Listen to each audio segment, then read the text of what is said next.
take it. Super. Great. Congratulations, Prime Minister. Thank you. Congratulations, everyone. Congratulations, everyone.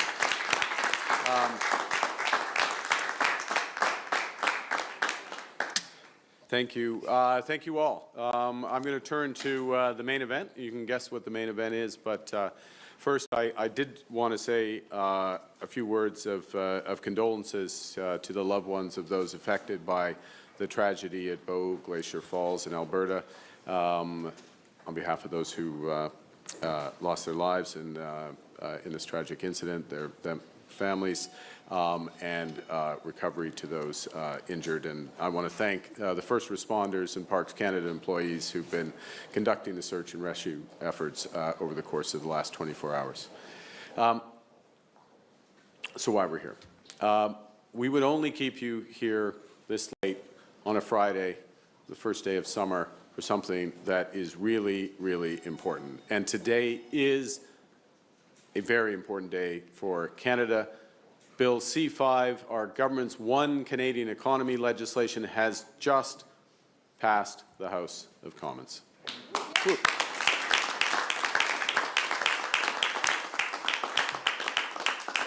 Et la loi C-5 s'appuie sur deux piliers, l'un et l'autre tout aussi importants afin de bâtir une économie canadienne unifiée. Cette loi vise la construction d'une économie plus forte, plus compétitive, plus résiliente, qui profite à tous les Canadiens et Canadiennes. Elle est faite sur mesure pour répondre à ce moment charnière, avec urgence et détermination.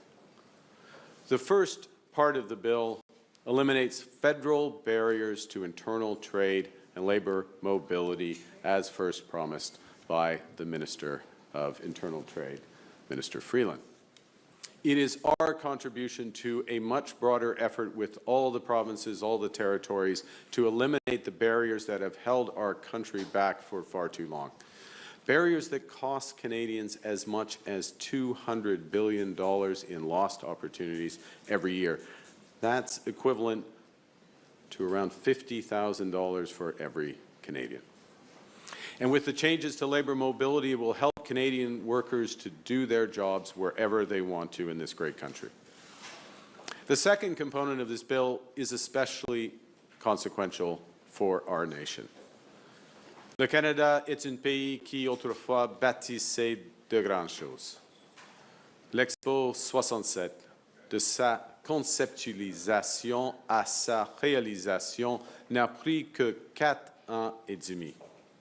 The St. Lawrence Seaway, 7 locks stretching over 300 kilometers that transported more than 3 billion tons of cargo since it opened in 1959, took just 5 years from concept to building. These were some of the nation-building projects of our past. Major structures built with ambition and determination that connected and transformed our national economy. They represent much of how we will build again now. But today, with this bill, the word nation carries a much greater meaning. These projects will build our national economy, and through Indigenous equity and resource management, these projects will be built with Indigenous nations and communities. This is not an aspiration. It is the plan embedded in the bill itself. L'objectif de la loi sur l'unité de l'économie canadienne a été élaboré en reconnaissance de l'importance de protéger l'environnement et les droits des peuples autochtones. Cette volonté est au cœur de celle-ci. Avec cette loi, nous allons identifier les projets d'intérêt national, c'est-à-dire ceux qui renforcent l'autonomie, la résilience et la sécurité du Canada, présentent des avantages indéniables pour le Canada, ont une forte probabilité d'être menés à bien, contribuent à une croissance propre et aux objectifs climatiques du Canada et mettent de l'avant les intérêts des peuples autochtones.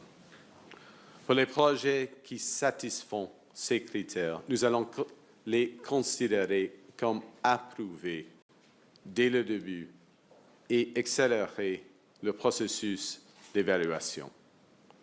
Les communautés autochtones seront consultées de manière significative au cours du processus de détermination des projets d'intérêt national et aussi lors de l'élaboration des conditions de chaque projet.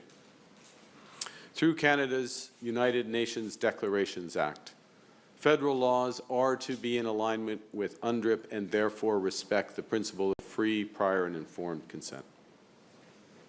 It's the right thing to do. The Major Projects Office, created by this bill, will have an Indigenous Advisory Council whose core function will be to honor Section 35 rights in the implementation. It will have First Nations, Inuit, and Métis membership and regional representation. We've already announced additional funding to support First Nations, Inuit, and Métis coming to the table to participate and to enhance capacity building in this new process, from participation in negotiations to project selection and development, and continuing to support those groups with nation building. I thank the ministers, Indigenous caucus, and leadership from across the country for sharing your perspectives and your sincere openness to getting this structure right. We all agree that more fulsome conversations are needed to select the nation-building projects and to determine the conditions that they must fulfill. In other words, the real work begins now. We will have those. Indeed, we must have them because the bill requires them. It takes time to build trust and to build shared leadership. That means building an economy where Indigenous communities participate fully in the national economy, where Indigenous microeconomies are not isolated but integrated into large-scale projects that connect communities to the national economy, creating more jobs and greater prosperity for all. That's why the first thing we will do to launch the implementation of this legislation in the right way is through full-day summits with First Nations, Inuit, and Métis rights holders, leadership, and experts. To that end, I will be meeting with First Nations rights holders on July 17 here in Ottawa, Inuit leadership in late July, and Métis leadership soon thereafter. I'll attend these meetings alongside the responsible ministers, which will include working sessions and public roundtables. Les Premières Nations et les Inuits et les Métis connaissent les meilleures étapes à suivre pour le futur de leur communauté et ce qu'une vraie consultation veut dire pour leur terre. Je tends à étendre les perspectives, les déteneurs de droit, leurs préoccupations et leurs ambitions.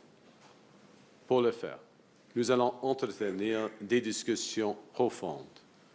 Les ministres Leblanc, Freeland, Goldmasty, Alty, Hodgson et les autres, ainsi que les dirigeants de la fonction publique, vont assurer des échanges continus, ouverts et honnêtes entre le gouvernement fédéral et les détenteurs de droits. Consultation, cooperation, engagement, participation are at the heart of this bill, C-5. That is how we build our nation. Being a reliable partner to Indigenous peoples is not just about upholding the duty to consult. It's about enabling the creation of long-term wealth and prosperity for Indigenous peoples through full equity ownership. That's why we've already doubled the Indigenous Loan Guarantee Program from $5 billion to $10 billion, enabling more Indigenous communities become owners of major projects. As Bill C-5 moves on to the Senate, I want to underscore that this bill and the economic potential that it will unleash for our country is critical.